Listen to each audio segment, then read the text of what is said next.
Welcome to Inspiring People, the show about inspiring people, those who are inspired and those who inspire others.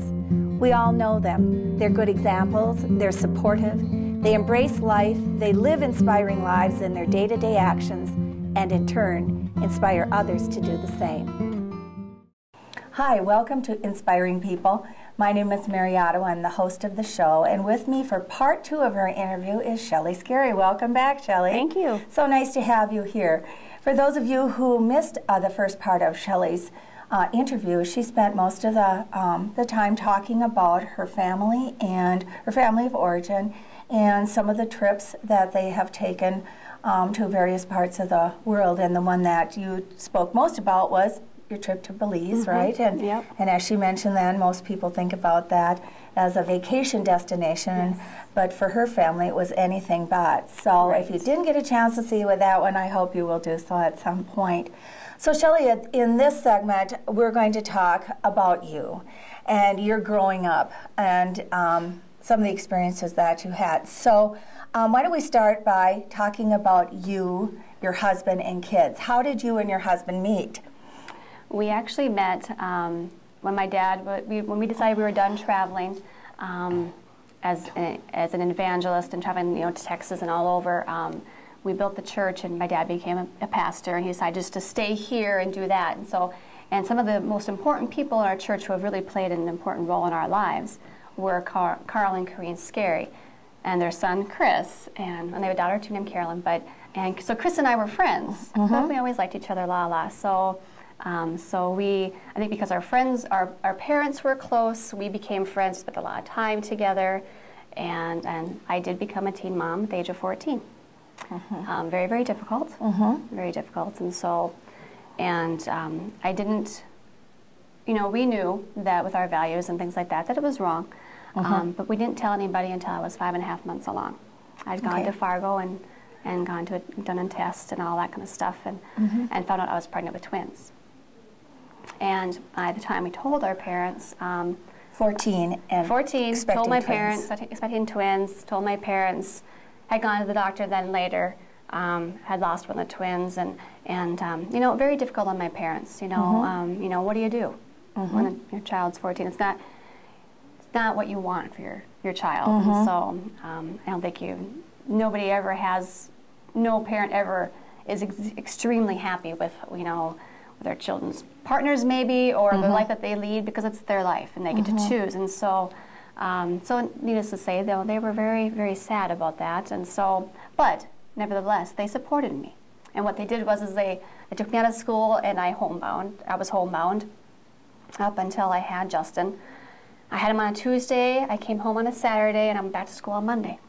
Because the new quarter had started, my dad felt, you've done great while being on homebound, but we need to get back in there with your friends, and be within the school experience. And so I did.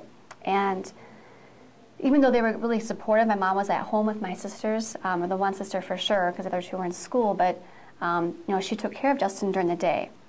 But at night, he was mine. And I won't ever forget that, because that was really important to help me become the mom I am. So that they made me be accountable for him, made me take care of him, and he was actually sick for a little while when he was little. So I got up at night. I go to, I get up in the morning, go to school, and I come home and I took care of him. And then when I was 16 and Chris was 19, we got married. So that's why we're celebrating our 20-year anniversary this year. So we were married August 19th, 1989. So it's been a struggle, but we've made it. And so then what we did was we moved to Fargo. We both went to college. We lived at NDSU in the student housing.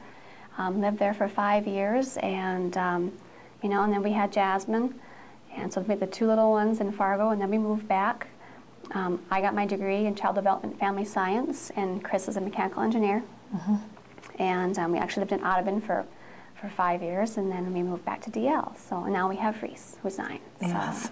And really that is so very inspiring to everyone who will see this, because you took what seemed to be a negative, could be construed as a negative experience, and you worked through it, and it's made a positive influence, been a positive influence on you and certainly for the students that you are working with now. So maybe you should talk a little bit more about the program that you have and why you are so dedicated to it. I started the Teenage Parent Program because I was a teen mom, and I know how hard it is to get your education, to have the support that's needed to make sure that you can be a successful parent and person in general. Having a child at a young age doesn't mean you can't do things. It just makes things harder. And so with, I had support. I mean, my parents were supportive, my in-laws were supportive, I had church family, other friends that were supportive of me. And then when you work with, now the teen moms that I work with now, they don't have all the support that I had. And so they just need a little bit more help.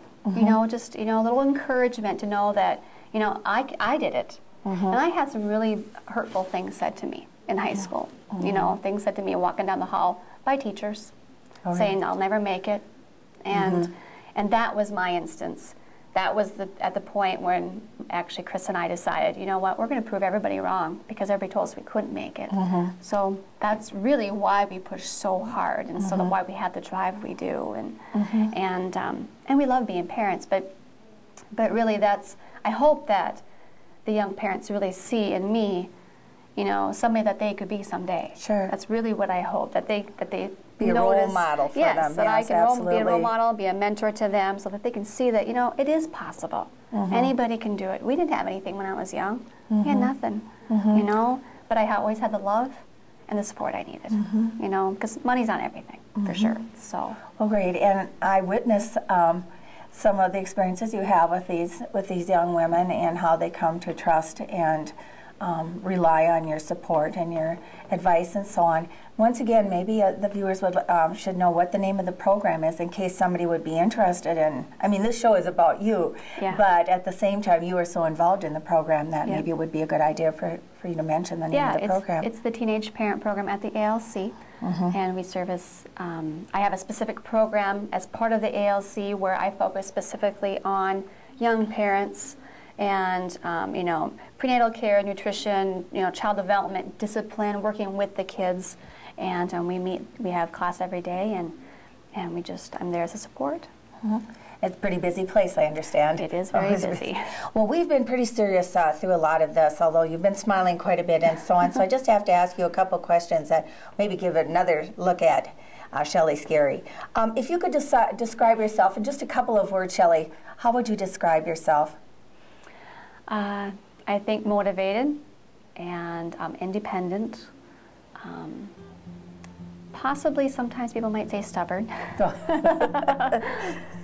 Okay, or maybe just standing your ground, right? If we want to say it in a more positive. Yes. Assertive, there we go. Yeah. And do you remember someone saying something to you, or or somebody who had a really big impact on your life that would come to mind now? Well, in high school, as I said before, people had said negative things to me, and that really, and I know that the negative things necessarily shouldn't be or make such an influence on people, but they do. And that was when I decided, you know what, I'm not going to let anything stop me. I'm going to do everything I wanted to do, and more. And I have, and there's more I'd like to do. But one thing I always remember now is that my husband's grandma died when Jasmine was 2 weeks before Jasmine was born, so that's who she's named after. And she always said, "This too shall pass. This too shall pass." And so when you come to a hard time, just this too shall pass. Oh, that's great. Well, thank you so much, Shelley, for being on the show. This has just been great. I know you've been an inspiration and continue to be an inspiration to not only young women, but lots of young people and adults as well. So thank you so much for being on the show. Thank you for having me.